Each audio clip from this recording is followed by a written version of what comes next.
오늘 하나님 주신 말씀 먼저 우리가 읽고 나누기를 원하는데요. 사도행전 2장 1절로 4절, 16절로 21절까지의 말씀입니다. 사도행전 2장 1절로 4절, 16절로 21절까지의 말씀, 1절부터 4절까지 다 같이 한 목소리 읽겠습니다. 시작. 오순절 날이 이미 이르매 저희가 다 같이 한 곳에 모였더니 호련히 하늘로부터 급하고 강한 바람 같은 소리가 있어 그들이 앉은 온 집에 가득하며 마치 불의 혀처럼 갈라지는 것들이 그들에게 보여 각 사람 위에 하나씩 임하여 있더니 그들이 다 성령의 충만함을 받고 성령이 말하게 하심을 따라 다른 언어들로 말하기를 시작하니라. 아멘. 16절로 21절입니다. 16절입니다. 시작.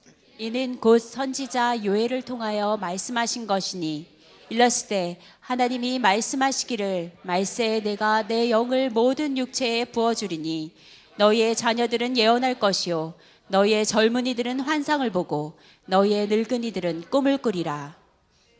그때 내가 내 영을 내 남종과 여종들에게 부어주리니 그들이 예언할 것이요 또 내가 위로 하늘에서는 기사를 아래로 땅에서는 징조를 베풀리니 곧 피와 불과 연기로다. 주의 크고 영화로운 날이 이르기 전에 해가 변하여 어두워지고 달이 변하여 피가 되리라. 누구든지 주의 이름을 부르는 자는 구원을 받으리라 하였느니라. 아멘. 아멘. 오늘은 성령 강림 주일입니다. 우리 다 같이 한번 이렇게 고백합시다. 성령님 감사합니다. 성령님 사랑합니다. 성령님 환영합니다. 성령님 초청합니다. 아멘. 할렐루야. 네. 오늘 성령 강림 주일 메시지 제목은 크고 놀라운 성령의 역사를 정말로 기대하고 있습니까? 그렇다면 준비하십시오. 예, 이러한 제목으로 하나님 말씀을 나누겠습니다. 지금도 매일 10,000명대의 확진자들이 나오고 있지만 이제는 별로 관심들이 없습니다. 더 이상 크게 개의치 않는 분위기이죠.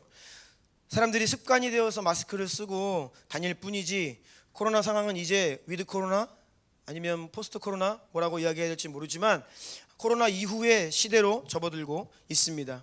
제가 2년 전입니다. 2년 전 이맘때쯤 이런 메시지를 나눈 기억이 있습니다. 전 세계가 유례없는 대혼돈의 시간을 경험하고 있는데 그런데 하나님께서 이 난리통에 이것을 허락하신 이유가 무엇인지, 하나님의 계획, 하나님의 의중, 하나님의 작정하신 바가 무엇인지에 대한 것이었습니다. 우리의 일상이 바뀌었고요, 또 예배와 사역이라는 이름으로 해왔던 수많은 일들을 우리가 스탑해야만 했습니다.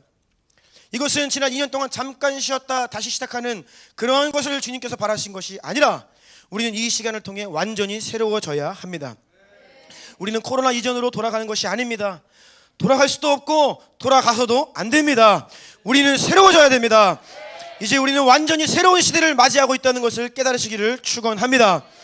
새 시대에 새 일 행하시는 하나님과 발맞추어 함께 뛰는 동역자로 되기 위하여 여러분 새 부대가 되셔야 합니다. 새로워져야 돼요. 제가 2년 동안 끊임없이 외쳤습니다. 그런데 여전히 난 다 똑같다?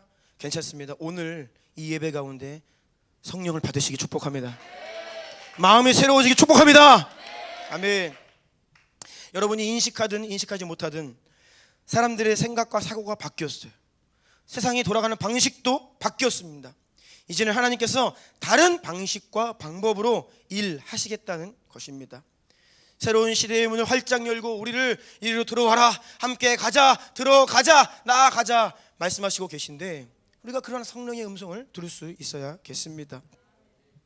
여러분, 그렇다면 오늘 저와 여러분 가운데 하나님께서 우리에게 행하실 그 새로운 일들에 대한 기대, 여러분들 안에 어떤 기대가 있습니까? 여러분의 인생에 대한 앞으로의 어떤 기대가 있습니까? 여러분의 가정과 자녀들을 향한 어떤 기대가 있습니까? 우리 교회를 향한, 이 민족을 향한, 열방을 향한 어떠한 기대가 여러분 안에 있습니까? 만약 우리 안에 기대가 없다면 죄송하지만 믿음이 없는 것입니다. 히브리서 11장 1절 말씀에 믿음은 바라는 것들의 실상이요 보이지 않는 것들의 증거니. 아멘. 이 말은 곧 믿음은 바라고 기대하고 원하는 것들을 확신하는 것이다. 믿음의 정의가 바라고 기대하고 원하는 것들을 확신하는 것이다 라는 말씀이에요. 따라서 기대감이 없다면, 그 기대에 대한 확신이 없다면 여러분 믿음이 없는 것입니다. 내 안에 정말로 믿음이 있는가? 아니면 나는 믿음이 없는데 믿음이 있다라고 착각하며 살고 있는가? 기대하는 마음 없이, 갈망하는 마음 없이 드리는 예배가 바로 형식적인 예배이고 종교라고 말씀드렸어요. 히브리서 11장 6절입니다. 믿음이 없이는 하나님을 기쁘시게 하지 못하노니 하나님께 나아가는 자는 반드시 그가 계신 것과 또한 그가 자기를 찾는 자들에게 상 주시는 이심을 믿어야 할지니라. 아멘. 하나님께 나아가는 자는, 하나님께 나와 예배드리는 자는 그가 계신 것을 믿어야 하고, 또한 그가 자기를 찾는 자들에게 상 주시는 이심을 믿어야 할지니라. 상을 베푸시고 좋은 일을 행하시는 그 주님께 나아가는데 기대감이 없다? 믿음이 없는 것입니다. 믿음이 없이 주님께서는 반드시 믿음을 가지고 나오라 말씀하셨어요. 여러분, 조금 기대 없이 예배드릴 수도 있지, 뭐 갈망 조금 없을 수도 있지, 뭐 다 뜨거워야 되나? 라고 생각하실 수 있죠. 별것 아니라 여길 수 있습니다. 그런데 여러분, 그것은 영적으로 죽어 있는 것입니다. 믿음이 없는 것이고 잠들어 있는 것입니다. 살아있다면 기대하게 되어 있습니다. 이것이 믿음입니다. 성령께서 우리에게 오시면 어떤 일이 일어납니까? 소망 없는 인생 가운데 소망이 일어나요. 기대 없고 절망 가운데 기대감을 주시는 분이 성령님이세요. 아멘. 저 여러분, 우리 안에 성령님이 계시다면 우리는 오늘도 기대하게 됩니다. 주님의 나라를 꿈꾸고 기대하고 바라고 소망하고, 또한 그것을 확신하고 믿기에 그것을 붙들고 기도하는 거예요. 네.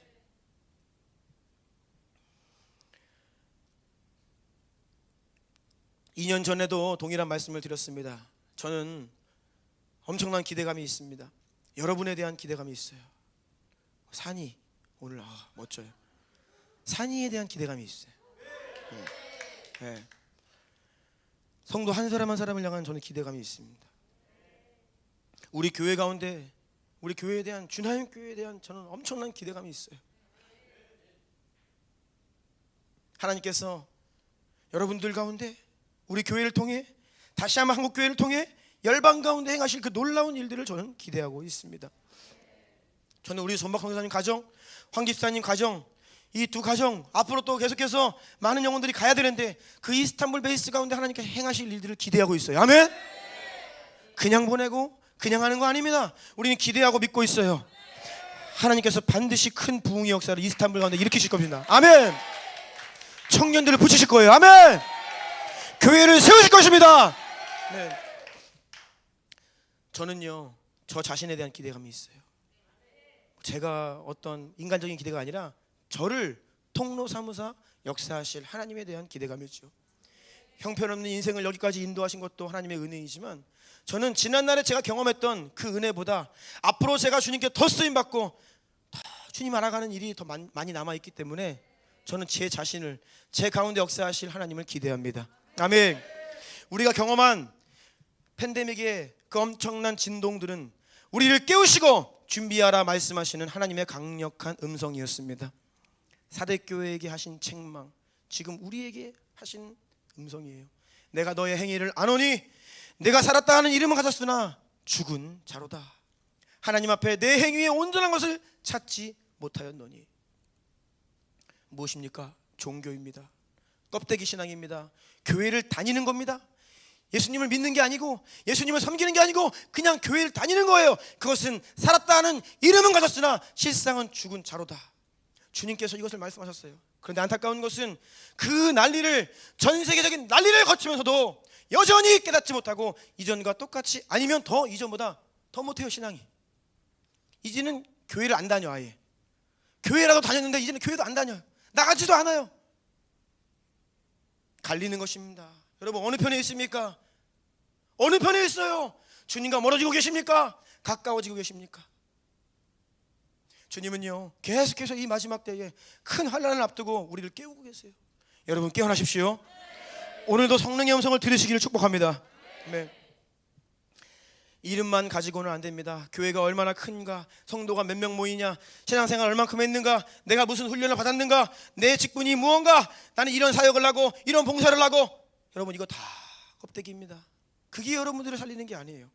여러분들 안에 정말 생명이 있는가, 성령의 불을 가진 자인가. 아멘. 껍데기 신앙은요, 위기가 오면요 다 무너집니다. 맹렬한 불시판이 오면 다 불타 없어져 버려요. 하지만 우리는요, 어떤 핍박이 와도 사자 굴 속에도 들어갈 수 있고 불타는 풀무불 속에도 들어갈 수 있는 그러한 강력한 그러한 믿음이 우리 가운데 일어나기를 예수 이름으로 축복합니다. 아멘. 하나님 반드시 그러한 진짜 믿음을 우리에게 주실 것입니다. 왜냐하면 우리가 그것을 바라기 때문이에요. 그것은 하나님의 약속이고 우리가 그것을 믿고 바라고 구하기 때문에 하나님은요, 여러분의 능으로는 할 수 없죠. 하지만 성령으로 말미암아 그 믿음을 우리 교회에게 주실 겁니다. 여러분 두려워하지 마세요. 여러분은 믿음의 사람이 될 것입니다. 아멘. 모든 염려를 다 내려놓으세요. 주님께 여러분의 가정을, 자녀를, 미래를 의탁하세요. 내어 맡기세요. 그러면 주님께서 우리 가운데 엄청난 일을 행하실 것입니다. 예수님은 부활하신 후에 40일 동안 제자들을 방문하셨습니다. 왜 방문하셨습니까? 그들을 준비시키셨어요. 곧 약속하신 성령, 너희가 하늘로부터 능력을 받을 것이다. 준비해라. 이것을 믿느냐? 준비해라. 준비해라. 성령의 역사를 받아낼 준비를 시키신 거예요. 앞으로 하실 일들을 말씀하셨고 그 약속을 믿게 하셨고 믿기에 기대하게 하셨고 기대하기 때문에 준비하도록 이것을 예수님께 40일 동안 하신 겁니다. 따라서 제자들은 예수님께서 승천하신 이후에 계속 예루살렘에 머물며 무엇을 했느냐? 기대하는 마음으로 그 약속의 성취를 바라보며 함께 간절히 기도하며 성령 받기를 준비했습니다. 여러분, 준비하지 않으면 받지 못합니다. 준비하지 않으면 받지 못해요. 그릇이 준비되어 있지 않으면 아무리 좋은 것이 부어져도 다 잃어버립니다. 담아낼 그릇이 없어요. 성령께서 끊임없이 우리에게 말씀하고 계십니다. 믿고 기대하고 준비해라. 아멘. 오늘 1절부터 4절까지 말씀 다시 한번 읽어주시겠어요? 오순절 날이 이미 이름에 저희가 다 같이 한 곳에 모였더니 호련히 하늘로부터 급하고 강한 바람 같은 소리가 있어 그들이 앉은 온 집에 가득하며 마치 불의 혀처럼 갈라지는 것들이 그들에게 보여 각 사람 위에 하나씩 임하여 있더니 그들이 다 성령의 충만함을 받고 성령이 말하게 하심을 따라 다른 언어들로 말하기를 시작하리라. 아멘. 아멘. 1절 보니 오순절 날이 이미 이름에 저희가 다 같이 한 곳에 한 공간에 모여 있었다. 어디였을까요? 흔히 우리가 마가의 다락방이라고 불리는 곳으로 추정이 됩니다. 이 장소는 상당히 의미 있는 장소입니다. 예수님께서 돌아가시기 전에 제자들과 함께 마지막 6월절 만찬 성찬식을 행했던 곳이 바로 이 공간으로 추정이 됩니다. 또한 예수님께서 죽으신 이후에 제자들이 두려워서 모여 있었어요. 문을 걸어 잠그고 모여 있었습니다. 우리 이제 어떻게 해야 되냐? 이제 무엇을 해야 되냐? 두려워하고 있는데 부활하신 예수님께서 그 굳게 닫혀있던 그 방 안에 찾아오시죠. 바로 그곳이 오늘 이곳 이 마가의 다락방으로 추정이 됩니다. 사도행전 12장에 가면 헤롯 왕에 의해 사도 야고보가 순교를 당합니다. 그리고 사람들이 좋아하니까 이 헤롯 왕이 베드로까지 죽이려고 옥에 잡아 가둡니다. 그때 성도들이 간절히 모여 기도합니다. 그 기도의 응답으로 베드로가 기적적으로 감옥에서 빠져나오게 되죠. 그리고 어디로 가느냐? 12장 12절입니다. 깨닫고 마가라 하는 요한의 어머니 마리아의 집에 가니 여러 사람이 거기에 모여 기도하고 있더라. 같은 장소입니다. 이것이 바로 마가의 다락방이에요. 바로 이 특별한 공간에 주님께서 자신의 살을 떼어주시고 내 피다 마셔라 그 행하셨던 그 마지막 만찬의 자리에 또 부활하신 예수님 만난 그 자리에 또 약속의 말씀 붙들고 간절히 기도하는 그 공간 그 자리 가운데 하나님 성령께서 임하셨다는 것을 주목하셔야 돼요. 예수님께서 십자가의 그 제단에 어린 양이라고 하는 제물로 올려주신 그곳에 성령님이 임하신 거예요. 마찬가지입니다. 여러분이 자신의 삶을 주님께 내려드리는 그 자리에 성령께서 오시는 것입니다. 나는 예수와 함께 십자가에서 죽었다 이러한 믿음의 고백이 만약 없다거나 우리의 삶에 제사와 희생이 없다면 성령님은 오시지 않습니다. 우리 자신을 산 제사로 하나님께 드려야 합니다. 이것이 얼마나 중요한지. 오순절에 성령님이 임하셨습니다. 왜냐하면 성령님이 임하실 수 있는 조건이 됐기 때문이에요. 하나님은요 아무에게나 오시지 않습니다. 언제 아무에게나 왔죠? 구약을 보십시오. 철저히 준비하고 구별하고 시내산에 오실 때는 미리 예고하십니다. 내가 내일 너희에게 임할 것인데 준비해라. 준비하지 않으면 다 죽는다. 준비되어 있지 않은데 주님 오시잖아요. 사람은 죽어요. 주의 보혈을 힘입지 않은 사람에게 주님이 오신다? 죽습니다. 왜요? 하나님의 그 거룩하심 앞에 죄인이 쓸 곳이 없어요. 준비된 자, 보혈을 의지하는 자, 십자가를 붙들고 있는 자, 나는 죽었다라고 선언하는 자, 약속하신 성령을 믿고 간절히 바라고 기대하는 그 사람에게 성령님은 임재하시는 것이에요. 아멘. 그런데 이 성령의 권능에 대한 약속은 2000년 전 사도행전 2장에만 기록되어 있는 초대교회만을 위한 약속이었을까요? 아닙니다. 저는요 하나님께서 이 땅에 다시 한번 큰 부흥을 일으키실 것을 믿습니다. 특별히 우리 교회 가운데 권능으로 임하실 부흥을 믿고 지금도 기다리고 있습니다. 하나님이 우리를 교회로 부르셨기 때문입니다. 우리가 이 마지막 시대에 사람들을 살리고 영혼들을 예수님께로 인도하고 열방 가운데, 남은 땅 가운데, 중동 땅 가운데 우리가 감당해야 될 사명들이 많이 있어요. 그런데요 우리의 힘으로는 불가능하지요. 성령님 반드시 임하실 것입니다.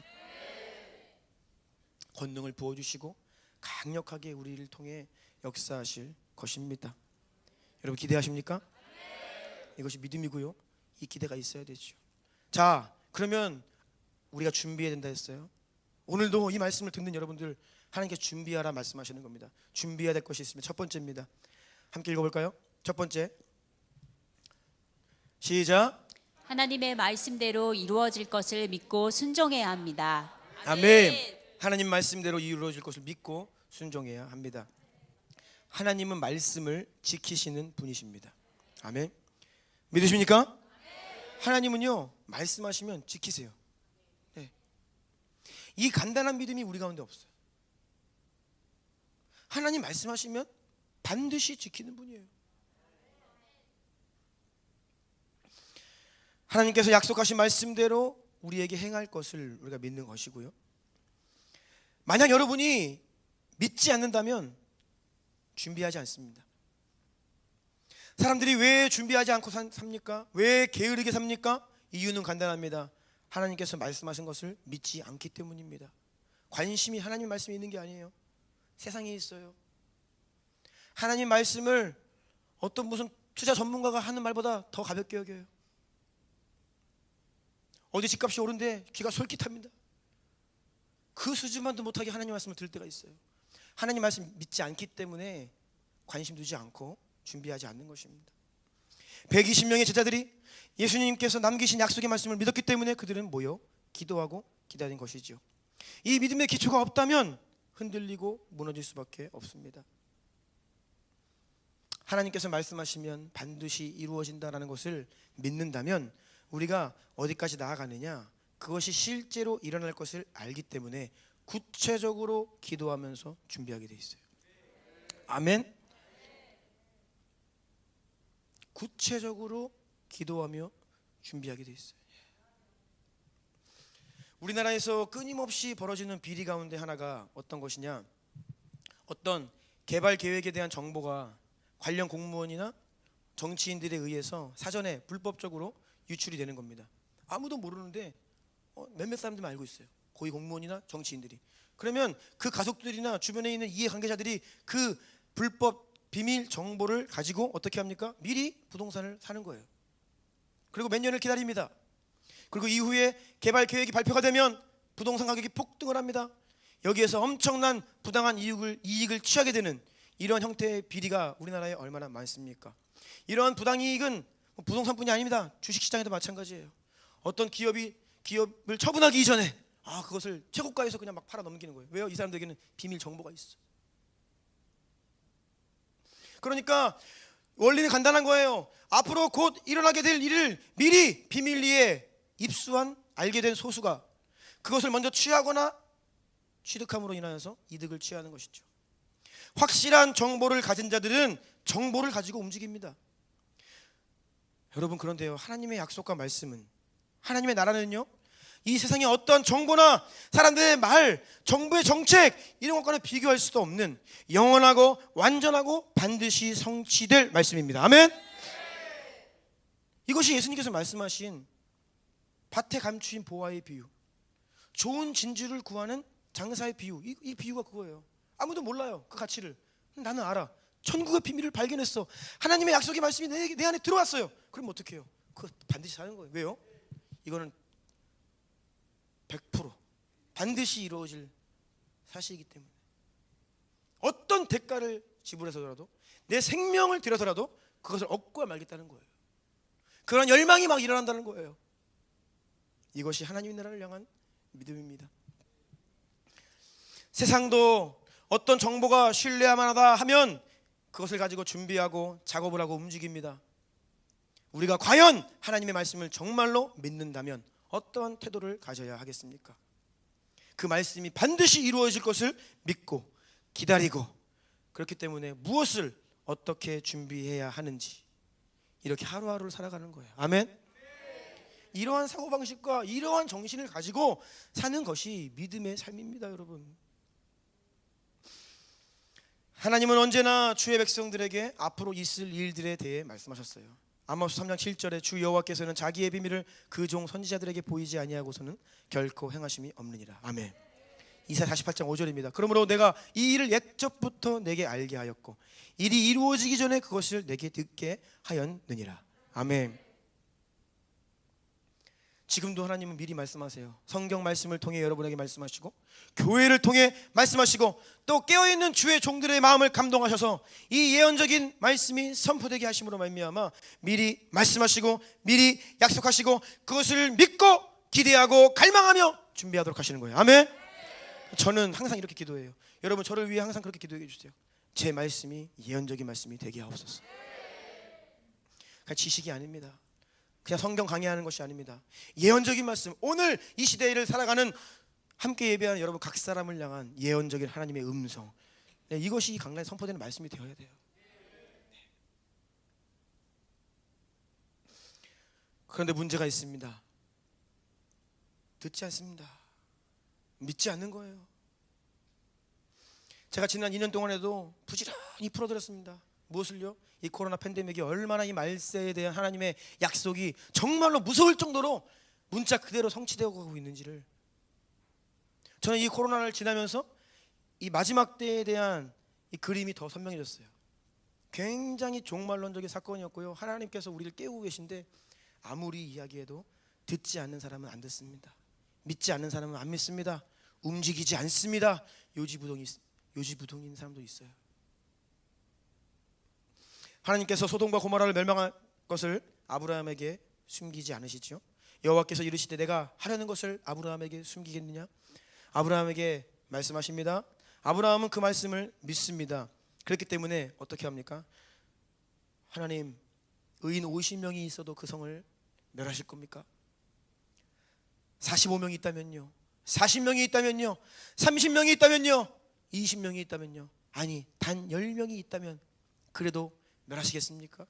무엇입니까? 아브라함은요, 하나님의 말씀을 믿고 있어요. 매우 구체적으로 주님께 말씀드리고 요청하고 기도합니다. 말씀이 실제임을 믿고 있기 때문에 그 재앙을 막아보고자 안간힘을 쓰고 있는 것이에요. 만약에 아브라함이 하나님의 말씀을 가볍게 들었다면, 믿지 않았다면 그렇게 하지 않았을 것입니다. 하나님께서 노아에게 이 세상을 심판하실 것을 말씀하셨습니다. 6장 7절 다 같이 읽어볼까요? 창세기 6장 7절 시작. 이르시되 내가 창조한 사람을 내가 지면에서 쓸어버리되 사람으로부터 가축과 기는 것과 공중의 새까지 그리하리니 이는 내가 그것들을 지었음을 한탄함이니라 하시니라. 아멘. 6장 13절입니다. 또 읽을게요. 시작. 하나님이 노아에게 이르시되 모든 혈육 있는 자의 포악함이 땅에 가득함으로 그 끝날이 내 앞에 이르렀으니 내가 그들을 땅과 함께 멸하리라. 아멘. 아멘. 주님 말씀이 참 무섭습니다. 내가 지면에서 쓸어버리겠다. 쓸어버리겠다. 사람의 말이 아니라 하나님의 말씀입니다. 쓸어버리겠다. 노아는 이 하나님의 말씀을 믿었습니다. 그래서 어떻게 했습니까? 100년 동안 방주를 지었습니다. 100년 동안 방주를 지었습니다. 이것이 하나님의 말씀을 믿는 자의 반응이었어요. 현대를 살아가는 저와 여러분, 우리는 노아의 믿음을 너무나 추상적으로 생각하고 있어요. 그건 아주 오래전 옛날 사람이 한 900살 정도 살 때 일어난 일이지, 노아 할아버지 시절의 동화 이야기 같이 생각하는 경향이 많아요. 노아 할아버지는 믿음이 좋아서 뚝딱뚝딱 배를 만들었다. 아닙니다, 여러분. 이 노아 시대의 홍수는, 이 심판은 굉장히 종말론적인 사건이었어요. 우리가 살아가는 시대가 꼭 그와 같습니다. 주님 다시 오시는 그날에 여러분, 노아 시대에 하나님께서 다 쓸어버리겠다 말씀하신 심판보다 더 맹렬한 불심판이 주님 다시 오시는 그날에 있어요. 우리는 노아보다 더 무서운 심판을 말씀 받고 살아가는 자들이에요. 노아 때보다 훨씬 실제적인 시대를 살고 있습니다. 주님이 언제 다시 오시겠습니까? 저는 개인적으로는 머지 않았다라고 봅니다.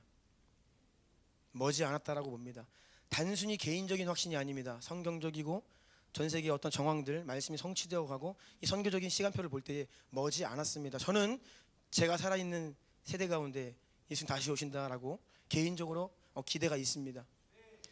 제가 대학생 시절에 1년 대학 휴학을 하고 미국의 커미션 국제본부에 가서 지냈습니다. 그때 제가 가서 주로 무엇을 했냐, 우리 이재한 선교사님이 교회 부흥회 가시면 차 운전해드리고 그렇게 했어요. 그런데 제가 미국에 간 지 얼마 되지 않았을 때 선교사님 어느 교회에 부흥회를 가셨습니다. 집회를 가시는 거 3일 집회였습니다. 3일 내내 제가 운전하고 따라다녔습니다. 그런데 그 교회에서 첫날 저녁 집회가 딱 시작되는데 이 선교사님의 첫 번째 인사말이 이거였어요. 여러분, 22세기는 절대 오지 않습니다. 제가 사실 충격받았습니다. 어떻게 저렇게 말씀하실 수가 있을까? 네? 저렇게 될까? 내일 집회는 할 수 있을까? 네.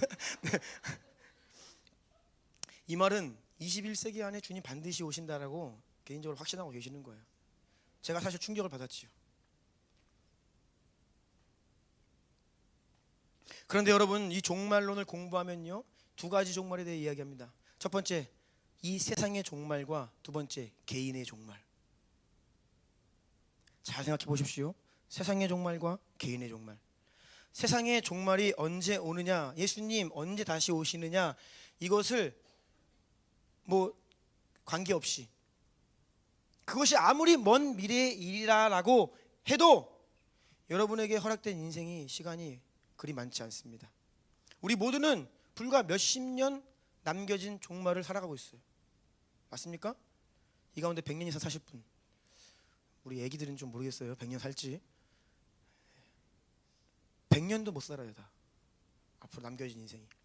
각 개인에게 허락된 인생 속에서 연세가 90세 어르신이 계십니까? 만약 10년을 더 사신다라고 하면 그분은 10년 후에 예수님 만나는 거예요. 그분에게 있어서는 예수님이 언제 오시느냐에 관계없이 10년 후에 예수님이 오시는 삶을 살고 있는 거예요. 만약 어느 개인에게 시한부 인생 6개월이 주어졌다, 그 사람은 6개월 후에 예수님 다시 오시는 인생을 살고 있는 것입니다. 여러분, 앞으로 얼마나 더 살 예정이십니까? 네. 몇 년 더 사실 거예요? 네. 우리나라 평균 이 기대 수명, 여성이 86세, 남자가 80세. 저는 이 지금 현재 기대 수명에 따르면 39년 남았습니다. 제게 주어진 것도 39년밖에 안 남았어요. 주님이 아무리 늦게 오셔도 제게는 39년 안에 오시는 겁니다. 이 사실을 모르고 살아요, 사람들이. 자, 제가 왜 자꾸 이 연수를 얘기하냐면, 노아 100년이었습니다. 노아에게 주어진 시간은 100년이었어요. 그는 100년 동안 방주를 준비했습니다. 그런데 우리는요, 노아보다 훨씬 촉박한 심판을 명받고 살아가는데 노아보다 더 태평해. 마치 주님이 영원히 안 오실 것처럼, 그냥 내가 영원히 살 것처럼 게으르게 태평하게 산다는 거예요. 우리는요 노아보다 훨씬 긴박한 시대를 살고 있어요. 여러분 깨어나시기 축복합니다. 방주는요 마지막에 가가지고 막 1년 남겨가지고 막 후다닥 만들 수 있는 게 아닙니다. 100년 동안 걸쳐 지어야 되는 거예요. 주님은요 이 말씀을 얼마나 많은 버전으로 말씀하시는지, 슬기로운 다섯 처녀와 미련한 다섯 처녀 말씀하시면서 그때에 입막해서 준비하려고 하면 안 된다라고 계속 말씀하시잖아요. 깨어있으라, 준비하라, 머지않았다, 곧 온다. 그런데요 우리는요 영원히 살 것처럼 살아가고 있어요. 그래서 노아의 이 창세기 말씀을 볼 때에 이 말씀이 실제가 되어 우리의 영을 깨워야 되는데 추상화되어 있다는 거예요. 이것이 종교예요. 여러분 얼마나 많이 노아의 그 홍수 심판을 들었습니까? 근데 그것은 노아 때의 일이고 우리는 전혀 무관한 삶을 살고 있는 거예요.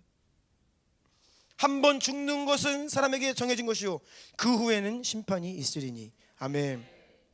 여러분 방주를 얼마나 지으셨습니까? 잘 짓고 계십니까? 주님 앞에 설 준비 되셨습니까? 잘 모르지만 이 가운데는요 이 땅에 태어날 때는 순서대로 오지만 갈 때는 순서 없습니다. 먼저 갈 분도 계십니다. 준비하고 계십니까? 세상의 종말을 이야기하고 심판을 말하면 그건 지나치다, 너무 부정적이다, 극단적이다 이런 말들을 합니다. 여러분 하나님의 말씀이에요. 내가 쓸어버리겠다. 구약에 나타난 이 진멸, 헤렘, 이것은 마지막 때의 불심판을 예고하고 있는 것이에요. 거기에는 어떤 자비도 없어요. 예수의 보혈 십자가 의지하지 않고서는요 한 인생도 남아날 수가 없습니다.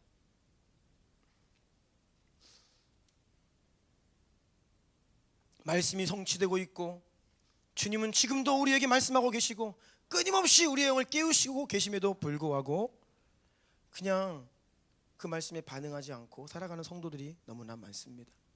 너무나 많습니다.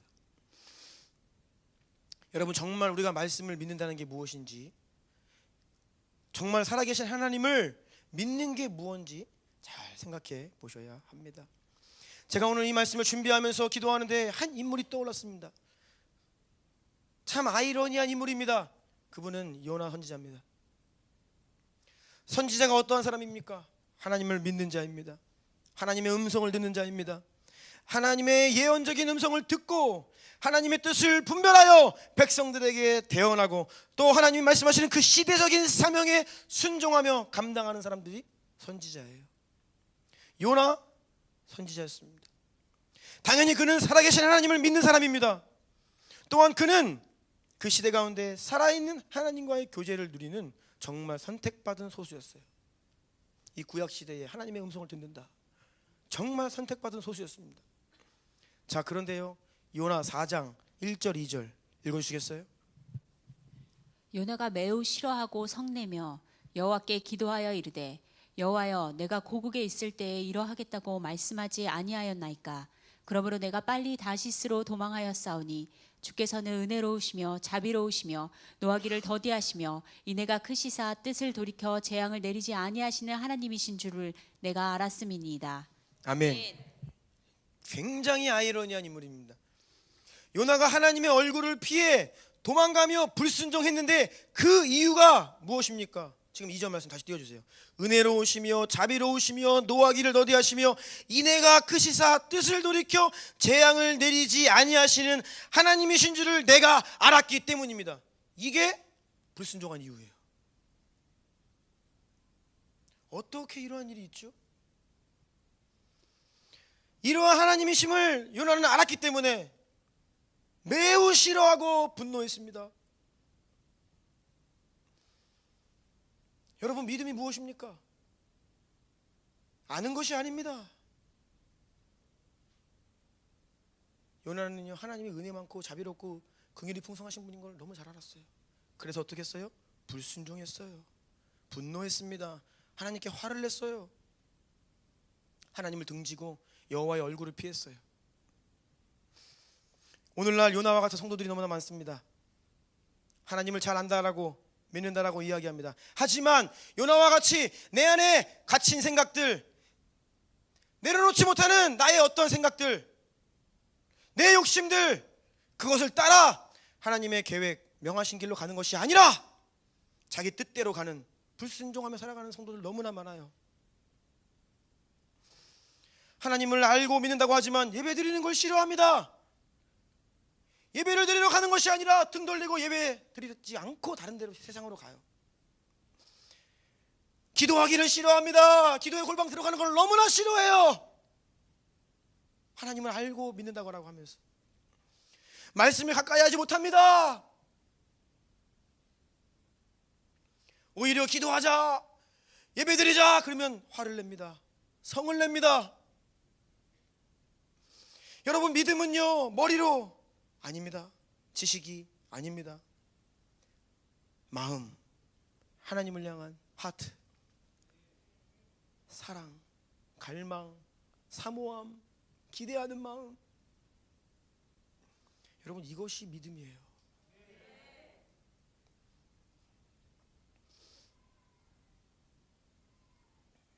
사도행전 1장 8절입니다. 오직 성령이 너희에게 임하시면 너희가 권능을 받고 예루살렘과 온 유대와 사마리아와 땅까지 이르러 내 증인이 되리라 하시니라. 아멘. 저는 이 약속의 말씀을 믿습니다. 믿습니다. 이 말씀을 모르는 성도님들 안 계실 겁니다. 다 암송하실 거예요. 그런데 여러분이 이 약속의 말씀을 읽을 때, 들을 때, 이 말씀을 받으면 여러분 안에 사모하는, 갈망하는 마음이 일어나십니까? 아니면 별로 나는 그렇게 되기가 싫은데 라는 마음이 올라오십니까?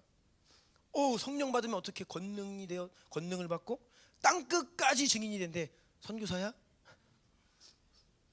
부담스럽죠. 받아도 좀 적당히 받고 싶고. 우스갯소리로 성도들이 옆에 있는 아무개 집사 아들이 선교헌신하면 할렐루야 하지만 내 아들이 선교헌신하면 너 미쳤냐? 서울대 나와가지고 지금 선교사 말이 돼? 야, 돈 많이 벌고 저기 돈으로, 저기 재정으로, 헌금으로 선교해라.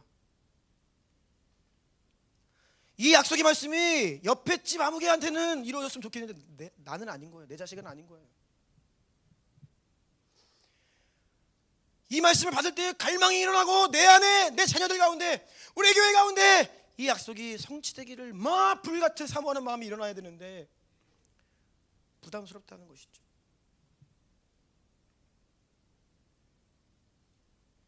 여러분, 갈망이 없다면 믿음이 없는 것입니다.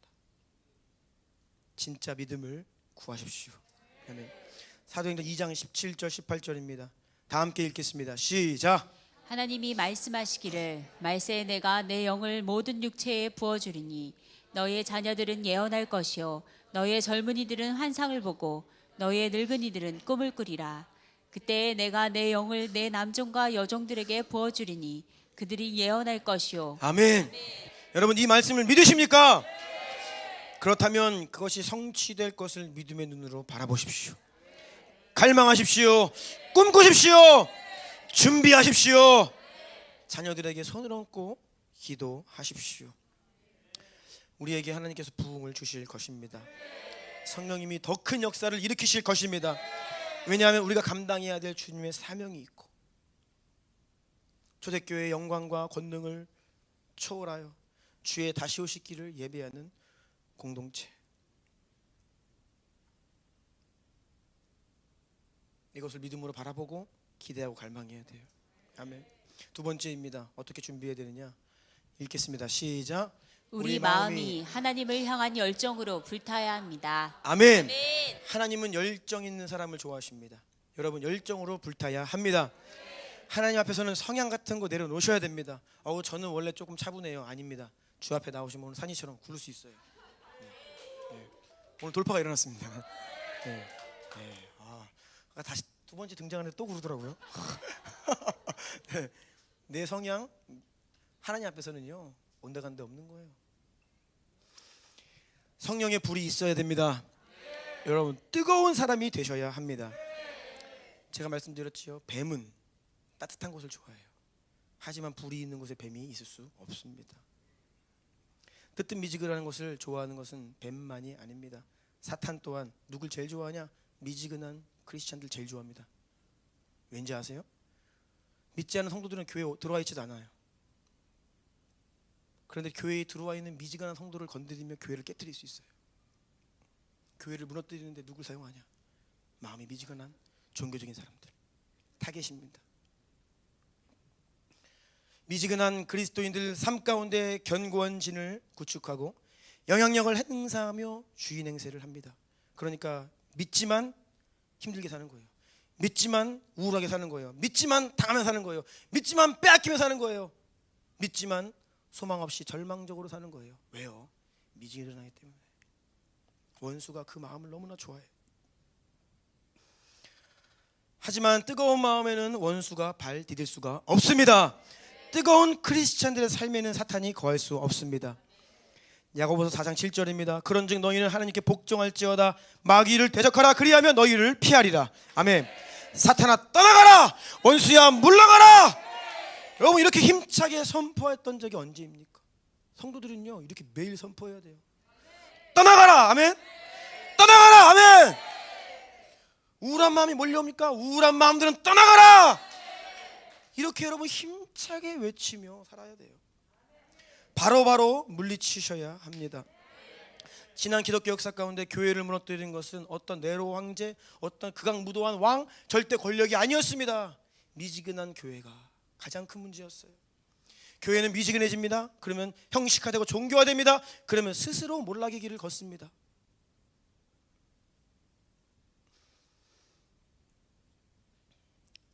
그래서 하나님은요 우리에게 뜨거운 성령의 불 같은 사람이 되실 것을 요구하고 계시는 거예요. 요한계시 3장 15절 16절 19절입니다. 내가 내 행위를 아노니 내가 차지도 아니하고 뜨겁지도 아니하니 내가 차든지 뜨겁든지 하기를 원하노라. 내가 이같이 미지근하여 뜨겁지도 아니하고 차지도 아니하니 내 입에서 너를 토하여 버리리라. 그러므로 열심을 내라 회개하라. 아멘. 미지근할 바에는 차라리 차가워라. 그렇게 하려면 아예 하지를 말아라. 열심이 없는 미지근한 상태에서 돌이켜 회개하라고 말씀하십니다. 혹시 여러분의 삶 가운데 원수에게 시달리는 부분이 있습니까? 악한 영이 여러분을 괴롭힙니까? 잠을 못 주무십니까? 약을 의지하지 않고 살 수가 없습니까? 부정적인 감정들, 분노가 계속해서 올라옵니까? 스트레스에 시달리고 불안해합니까?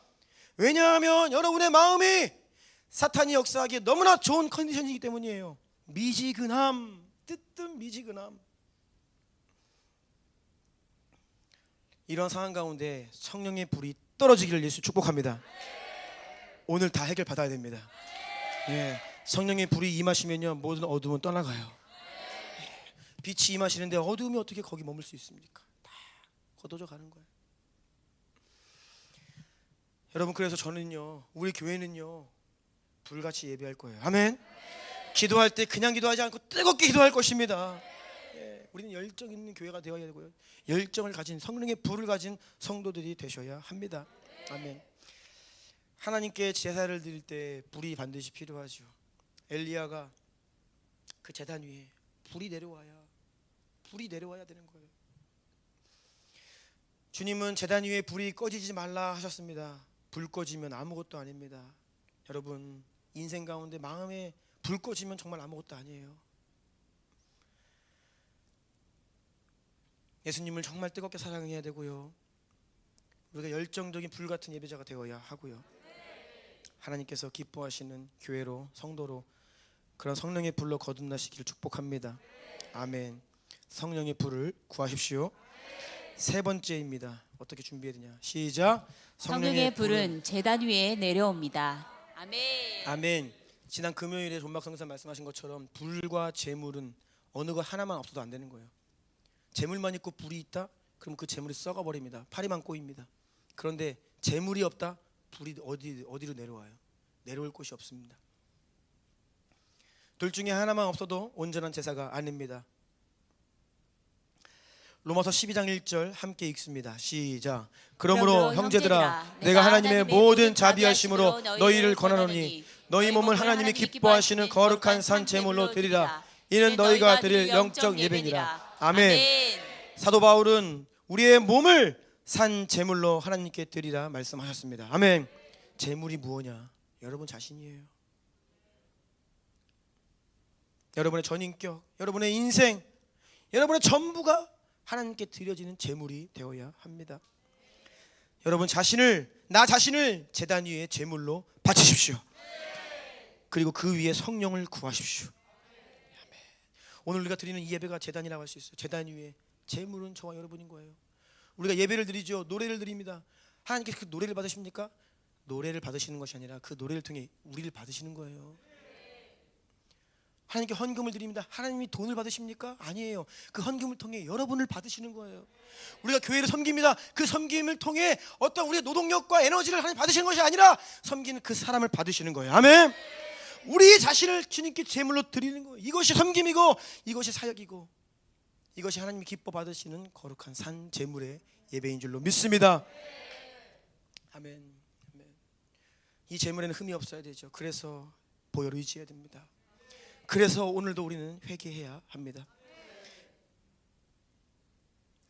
사도행전 2장 38절입니다. 베드로가 이르되 너희가 회개하여 각각 예수 그리스도의 이름으로 세례를 받고 죄 사함을 받으라. 그리하면 성령의 선물을 받으리니. 아멘. 회개는요 제물을 준비하는 작업입니다. 깨끗하고 흠이 없는 하나님 받으실 만한 성령의 불이 임할 만한 그 제물을 준비하는 것이 회개입니다. 나를 비우고 예수 보혈로 씻고 성령님을 초청하는 것이 회개예요. 그런데 여러분의 인생에 변화가 없습니까? 회개가 없기 때문입니다. 말씀을 먹지 않기 때문입니다. 설교를 듣지 않기 때문입니다. 제가 제일로 싫어하는 것은 아니지만 별로 의미 없는 말, 설교 끝난 다음에 은혜 많이 받았습니다. 의미 없습니다. 그 이야기 정말 많이 들었습니다. 그런데 그 말씀을 하시면서 변화된 인생 별로 본 적이 없습니다. 이상하죠? 은혜가 이미 있는데 왜 바뀌지가 않죠? 그 무슨 은혜입니까? 누가 준 은혜입니까? 설교를 듣고 있습니까? 그런데 이게 여러분이 듣는 게 아니에요. 우리가 오라들을 왜 합니까? 네? 설교 3번 듣고 반응 왜 합니까? 이것도 지금 1년 넘게 하다 보니까 또 숙제 제출이 돼가지고 여러분 그거 왜 하십니까? 회개하고 변화되기 위해서. 아멘. 네, 회개하고 그 말씀 붙들고 변화되기 위해서 하는 거예요. 순종해야 하고 돌이켜야 하고 반응해야 합니다. 아멘. 네 번째입니다. 시작. 성령이 임하시는 환경을 만들고 유지해야 합니다. 아멘. 네. 사도행전 1장 14절입니다. 여자들과 예수의 어머니 마리아와 예수의 아들과 더불어 마음을 같이하여 오로지 기도에 힘쓰더라. 아멘. 오순절 성령이 임하시기 전에 성령님께서 임하실 수 있었던 조건이에요. 뭡니까? 마음을 같이하여 오로지 기도에 힘썼다. 성령님이 임하신 이후에 일어난 일입니다. 사도행전 2장 42절 그들이 사도의 가르침을 받아 서로 교제하고 떡을 떼며 오로지 기도하기를 힘쓰니라. 아멘. 성령님이 임하시기 위한 조건도 준비도 기도하는 것이었고 성령님이 임하시자 계속해서 교회 가운데 무엇을 역사했습니까? 기도하는 교회가 되었다는 것이에요.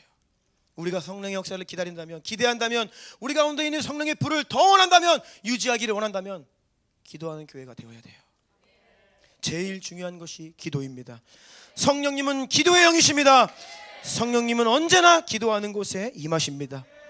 기도하는 사람들 위에 임하십니다. 능력의 사람들 가운데 단 한 사람도 기도의 용사가 아니었던 분이 안 계세요. 무엇보다 기도의 용사였어요. 하나님께 능력 있게 쓰임받았던 역사적인 인물들 보면요, 그들 가운데 배우지 못한 사람들은 있어요. 똑똑하지 못한 분들이 있습니다. 목사 한 수 받지 못한 분들도 계세요. 신학도 안 한 분도 계십니다. 지식은 없고 많습니다. 장애를 가졌고 못생기고 볼품없고 가정도 배경도 여러 다양한 환경이 있지만 한 가지 공통 분모는 무엇이냐? 그들은 다 기도의 용사였어요. 기도하지 않고 쓰임받은 분은 없습니다. 기도가 가장 중요합니다. 첫 번째 기도, 두 번째 기도, 세 번째도 기도. 아멘. 기도하는 교회, 기도하는 성도가 이 마지막 때를 이겨낼 수 있어요. 아멘. 지난주 설교 제목을 기억하십시오. 열심히 하지만 어떻게 해요? 제대로 하려면 기도를 해야 됩니다. 네. 기도하지 않고 섬기다가 넘어지고, 기도하지 않은 성도가 시험에 들고,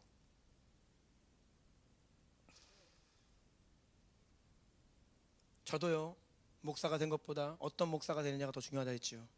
기도하는 목사가 되지 않으면 좋은 목사가 될 수 없죠. 여러분은 교회의 성도로, 또 교회의 여러 가지 일들을 맡겨진 자들로, 직분자들로, 또 집에서는 남편과 아내로, 자녀로 부모로 또 기업을 이끄는 대표로 살아갑니다. 내가 어떻게 하면 그 주어진 일을 능히 감당할 수 있을까? 첫 번째, 따라하세요. 기도. 기도. 기도. 아멘. 기도를 회복하셔야 합니다. 불같은 기도를 회복하셔야 합니다. 그래서 여러분, 주의 전에 나오셔서 부르짖어 기도하세요. 기도의 돌파를 원하시면요, 그냥 주님의 이름 100번 부르고 가세요. 주의 이름 부르다가요, 눈물이 터지고 회개가 터지고 기도의 문이 열리는 것이에요. 입술을 여시고 소리를 내요 큰 소리로 기도하시기 축복합니다. 말씀을 마치려고 합니다. 예배팀 나와주시고요.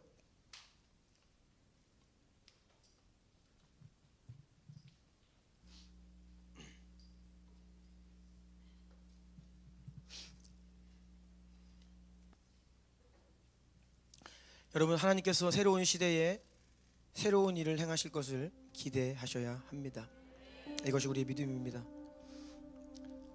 우리 주님교회는 또 여러분 한 사람 한 사람은 많은 사람들을 예수님께로 인도할 것입니다.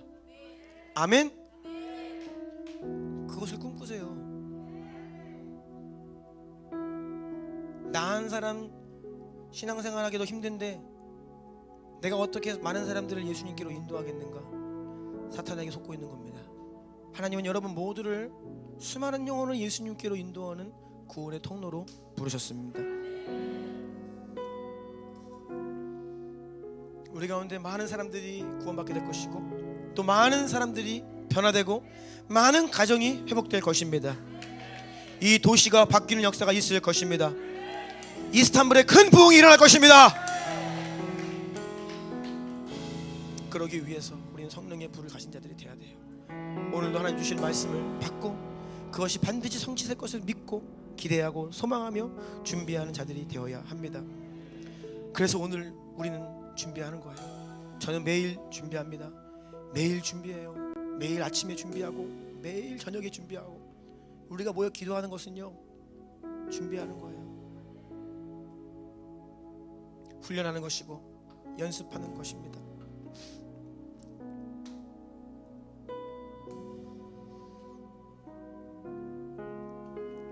오순절에 성령님이 임하셨을 때에 사도 베드로가 불과 며칠 전에는 예수님 잡혀가실 때에는 벌벌 떨면서 저주하고 맹세하며 도망갔던 그가 성령을 받고 새 사람이 되자 담대하게 말씀을 선포하는 선포자가 되어서 한 번의 설교로 3,000명, 5,000명의 영혼들이 돌아오는 엄청난 어마어마한 사도적인 권능을 가진 자가 되었어요. 저는요, 매일 빠짐없이 기도하는 것 중에 하나가 이겁니다. 하나님, 저를 베드로와 같은 사도적인 선포자가 되게 하여 주십시오. 저는요, 우리 교회에 빌립 집사님과 스테반 집사님과 같은 그러한 집사님들이 일어나기를 기대하고 기도합니다. 여러분 한 사람 한 사람이 성령의 권능과 지혜로 충만하여 영혼들을 살리고 죽임을 당할 때까지 두려워하지 않고 예수의 이름을 증언하고 주의 몸된 교회를 힘있게 세우고, 또 저는요, 우리 교회에 사도 요한과 같은 장로님이 일어나기를 축복합니다. 그거를 믿고 기대하고 있어요. 고린도 교회와 같은 모든 신령한 은사들이 활성화된 교회를 꿈꿉니다.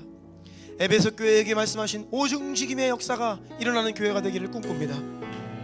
이 모든 것들이 주님께서 말씀을 통해 우리에게 주신 것들인데 왜 우리가 그걸 믿지 않나요? 왜 기대하지 않나요? 왜 구하지 않나요? 왜 준비하지 않나요? 여러분, 우리는 우리의 시선을 땅에 두지 말고 우리의 시선을 나의 연약함에 두지 말고 우리는 눈을 들어 하나님께 생명의 말씀에 또 우리를 향한 주의 약속의 말씀에 귀를 기울여야 됩니다. 여러분, 믿음으로 함께 일어납시다. 믿음으로 함께 일어납시다. 이 시간 한번 우리 기도할 건데요, 자리에서 일어나시겠습니다.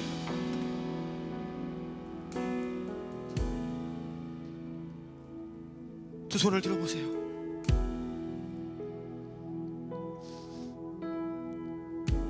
기도가 어떻게, 나는 기도가 안 나와요. 괜찮습니다. 주의 이름 부르세요. 할렐루야를 외치세요. 성령님 내게 임하세요. 성령의 불을 주세요. 외치시면 돼요. 성령님이 우리 가운데 오셔야 됩니다. 임하셔야 합니다. 갈망하고 할급한 심령과 예수의 보혈을 의지하고 십자가 의지하고 나를 제물로 제단 위에 드리는 자들 가운데 성령의 불이 떨어질 것입니다. 여러분, 기대하는 마음, 갈망하는 마음으로, 간절한 마음으로 가장 큰 목소리로 주의 이름 세 번 부르고 기도합시다. 주여!